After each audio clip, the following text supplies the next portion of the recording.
সম্প্রতি গাজীপুরে কালিয়াকৈরে ১৩ বছরের মাদ্রাসার ছাত্রীকে এক হিন্দু যুবক অপহরণ করে ৩ দিন আটকে রেখে দলবদ্ধভাবে পাশবিক নির্যাতন চালায়।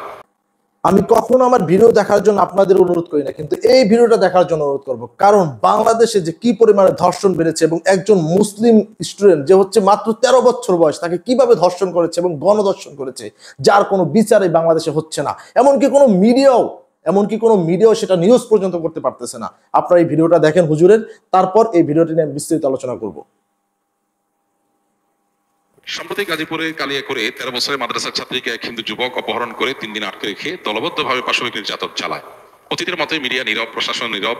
যদি অতীত দেখেছি এই ধরনের ঘটনার সর্বোচ্চ আসামি গ্রেপ্তার ব্যক্তিদের উপযুক্ত শাস্তি পর্যন্ত পৌঁছায় না। এমত অবস্থায় সঠিক আইনের প্রয়োগ না থাকায় জনগণ নিজেই শাস্তি প্রদান করলে ইসলাম সমর্থনযোগ্য হবে কিনা, খুবই দরকারি প্রশ্ন। দেখুন, গাজীপুরের ঘটনাটা নিয়ে আমাদের সবারই কম বেশ মুখ খোলা দরকার, আমাদের সবারই এই ব্যাপারে কথা বলা দরকার। এই ঘটনা আমি যতটুকু শুনেছি যে ২ মাস আগে ঘটেছে, অথচ ২ মাস পর্যন্ত এই ঘটনা ধামাচাপা দেওয়া হয়েছে। এখন সেই ঘটনা প্রকাশ হচ্ছে, ২ মাস পরে প্রকাশ হচ্ছে, ২ মাস ধরে ধামাচাপা দেওয়া হয়েছে। এখন ভিডিওটা দেখলেন, আপনাদের কাছে একটা প্রশ্ন, বাংলাদেশের মুসলিমরা কি রোহিঙ্গা?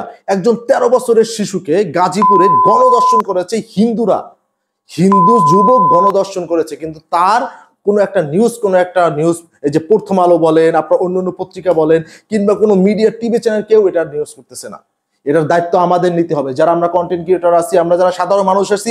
এই ভিডিওটা অবশ্যই আপনারা শেয়ার করবেন, কারণ বাংলাদেশের সকল মানুষকে জানাই দিতে হবে যে বাংলাদেশে কি ঘটছে। প্রশাসন চুপ করে আছে, প্রশাসন কোনো বিচার যদি আপনি না করতে পারেন, তাহলে আপনাকে ওইখানে বসাইছে কোন আপনাকে বসাইছে কেন?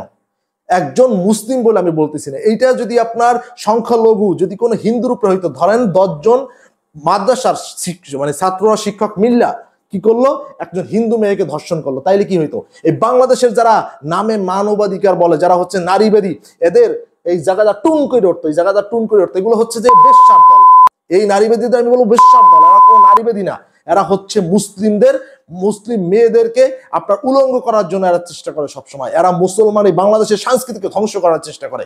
এরা নারীবাদী না, এরা মানবাধিকার না, এরা হচ্ছে মুসলমানদের শত্রু। এখন তোমাদের নারীবাদী ১৩ বছর একটা স্টুডেন্ট, ১৩ বছর একজন মাদ্রাসার ছাত্রীকে গণধর্ষণ করেছে একজন হিন্দু যুবক। শুধু ও না, ওর সাথে মানে ঐক্যবদ্ধ গণধর্ষণ করেছে। এগুলোর মানে কি?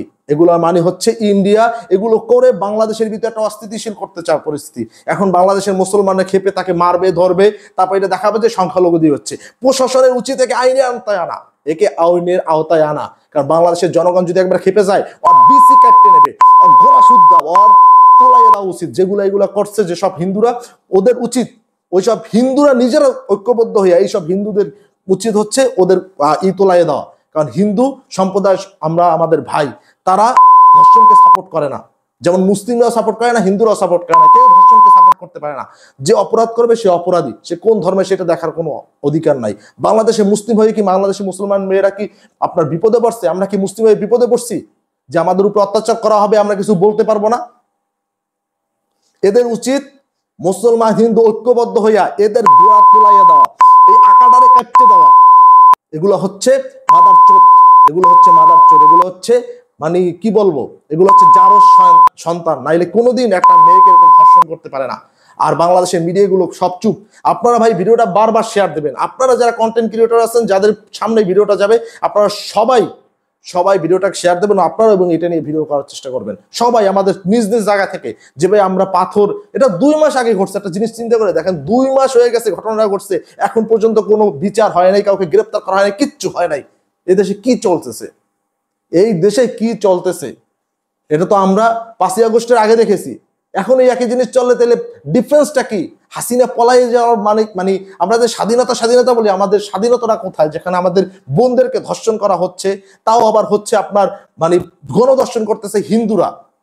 আমি বলতেছি না যে মুসলমান হিন্দুদেরকে ধর্ষণ করতে পারবে, সবার জন্য সমান অপরাধী, কিন্তু যারা হিন্দু ভাইরা শুধু সবসময় সংখ্যালঘু আমরা নির্যাতনে আছি, এখন আপনারা কই? মানবাধিকার কই? ১৩ বছর একটা শিশুকে ধর্ষণ করেছে, কই? এদেরকে আইনের আওতায় এনে এদের ফাঁসি দিয়ে বিচার করতে হবে। বাংলাদেশে আজ পর্যন্ত আমি দেখি নাই কোনো ধর্ষণের বিচার হয়েছে, বাংলাদেশে আজ পর্যন্ত আমি দেখি নাই কোনো নারী নির্যাতনের এই রকমের যে ধর্ষণ করেছে তার বিচার হয়েছে। ইসলামিক আইন হইলে ঠিকই এদেরকে ফাঁসিতে ঝুলাই বিচার হইতো। বাংলাদেশের মুসলমান ধৈর্য ধারণ করছে, এই ধৈর্য আর বেশিক্ষণ ধারণ করতে পারবে না। আপনারা যারা আইনের লোক আছেন, যারা প্রশাসন আছেন, যদি প্রশাসন আইনের আওতায় না নেন, দেশের ভিতরে এরকম যদি চলতে থাকে যে কোনো সময় দেশের ভিতরে দাঙ্গা লেগে যাবে। তাই প্রশাসনের উচিত এদেরকে আইনের আওতায় নিয়ে বিচার করা, দ্রুত সংগত মাত্র 30 দিনের ভিতরে বিচার করা। কারণ বাংলাদেশের মানুষ যদি একবার খেপে যায়, এই সব যারা কাজ করবে তাদের গোড়া কাইটা দিতে একবারও দ্বিধাবোধ করবে না। আর হিন্দু ভাইদেরকে বলতেছি, মুসলিমও আপনার ভাই, হিন্দুও আপনার ভাই, আপনারা যারা এগুলো করতেছে তাদেরকে আপনারা প্রতিহত করেন। বাংলাদেশ সবার, মুসলিম হিন্দু সকলের, কিন্তু বাংলাদেশে মুসলিম যে অবহেলিত হইতেছে এটা আমরা দিতে পারি না। এই একই কাজ যদি কোনো হিন্দু বোনের সাথে করা হইতো, মুসলমানের কোনো স্টুডেন্টরা সারা মিডিয়া সব ওই জায়গায় চলে যেত, এই শুয়োরের বাচ্চারা সব চলে যেত, মিডিয়ারা এই কুত্তার বাচ্চারা, খানকির পোলারা সব চলে যেত। এদেরকে গালি না দিলে হয় না। মুখ ভালো করে ভাই, পবিত্র মুখ আর রাখতে পারতেছি না এগুলো দেখা।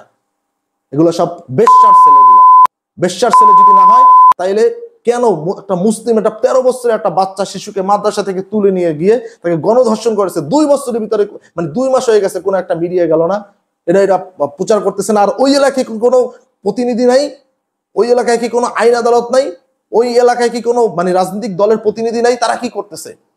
সবকিছু নিয়ে রাজনীতি না।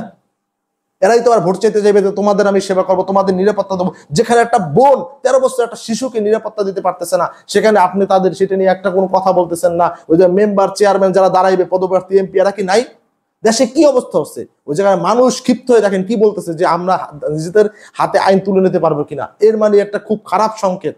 এটাই ইন্ডিয়া চায়, এইটাই আমাদের পার্শ্ববর্তী দস্যু রাষ্ট্র এটাই চায় যে বাংলাদেশে এরকম কিছু কাজ করাবো। এটাই হচ্ছে রয়ের মূল প্ল্যান, যে তারপর বাংলাদেশে একটা দাঙ্গা হবে, তারপর আমরা বাংলাদেশের উপরে ঝাঁপাই পড়বো। কিন্তু অত সোজা না। বাংলাদেশের প্রশাসনের এখনই দায়িত্ব নিয়ে এ সকল চক্রান্তর জবাব দিতে হবে। এই চক্রান্তকে রুখে দাঁড়ানোর জন্য এদেরকে গ্রেপ্তার করে আইনের আওতায় এদের বিচারের সম্মুখীন করতে হবে। আপনাদের বাংলাদেশের জায়গায় বাল সেপ্তে বসানো হয় নাই, আপনাদের উপদেষ্টাদের বাল সেপ্তে বসানো হয় নাই। আপনারা ওগুলো সেরা বাদ দেন, আপনারা কাজের কাজ করেন। মানুষ অতিষ্ঠ হয়ে গেছে, বাংলাদেশে কোনো বিচার নাই, কোনো আইন নাই, কোনো কিছু নাই, যে যেখান থেকে পারছে সে সেটা করতেছে। আপনাদের ওখানে কৃষি হতে বসানো হয়েছে।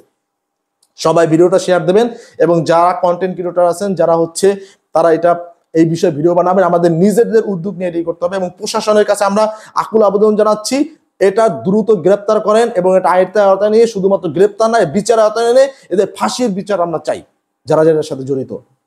বাংলাদেশে এই ফাঁসির বিচার নাই বলে আজকে অরাজকতা। আর আমরা মুসলিম, আমরা ধৈর্য ধারণ করতেছি। ধৈর্যের বাঁধ কিন্তু একবার ভেঙে যাবে, কারণ ধৈর্য সবসময় মানুষ ধারণ করতে পারে না। ধৈর্য এক সময় মানুষের ধৈর্যের বাঁধ ভেঙে যায়, তো ওই বাঁধ আমাকে ভাঙায়েন না। আপনারা যারা প্রশাসন আছেন, এটা এখনই আপনাদের জন্য ঘোর দাবি জানাচ্ছি, আপনারা তাড়াতাড়ি এটা গ্রেপ্তার করেন। এটা বাংলাদেশের মানুষ যদি একবার খেপে যায়, কাউরে মানবে না। সেটা কিন্তু 5ই আগস্ট বুঝছেন। আল্লাহ হাফেজ। আর যদি আপনাদেরকে বলতেছি, নিজেদের নৈতিকতার দিক থেকে হইলেও ভিডিওটা শেয়ার করেন।